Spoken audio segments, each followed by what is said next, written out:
Yes, you guys. What's up, guys? Welcome to my channel, Tuytuyan Vlog. So, guys, dito tayo ngayon, guys, sa biyahe, guys. Galing ako ngayon, guys, ng Cavite City. So, nagatid ako, guys, ng pasahero doon. At ngayon, guys, napadaan ko dito ang isang magandang pasyalan, guys. Malapit lang siya sa tabing dagat, no? Hindi naman siya gaanong kagandahan na may mga design na mga beach resort. Ano lang siya, tambayan, guys, no? So naisipan ko, guys, dito babalikan ko siya, pero magdadala na ako, guys, ng pamingwit or fishing accessories, guys. Dito ko na gustuhan, guys, na mamingwit kasi wala siyang bayad, guys, no? Pag free kayo, guys, pwede talaga dito magtambay.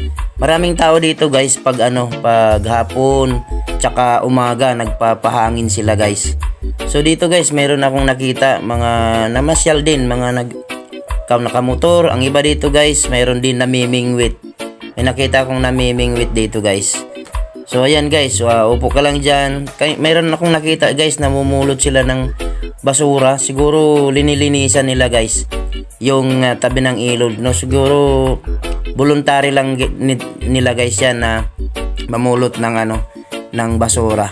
So linilibot-libot ko siya, guys, at tabi ng siya, guys, seawall. So dito, guys, yan sa may Cavite City area.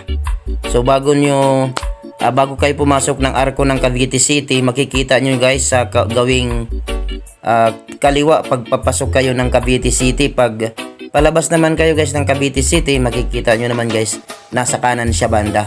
So babalikan ko siya, guys, dito para mamingwit ako kasi tabi siya ng dagat, eh.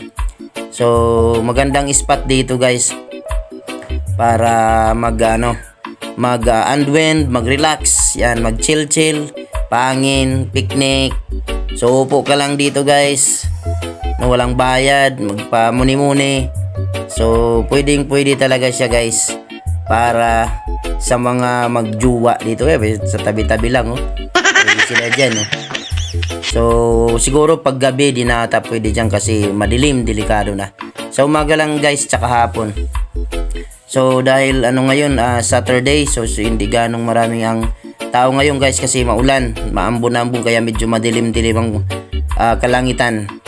Kaya dito lang muna ako, guys, nagtambay, nagtingin-tingin, no? Mayroon dito mga tricycle, jeep, magpapamilya, mga naligo siguro kasi nakita ko sila, guys, basa-basa ng konti. So naligo sila, nag-picnic ata sila, guys, dyan. Yan, mga nagpaka-jeep, no?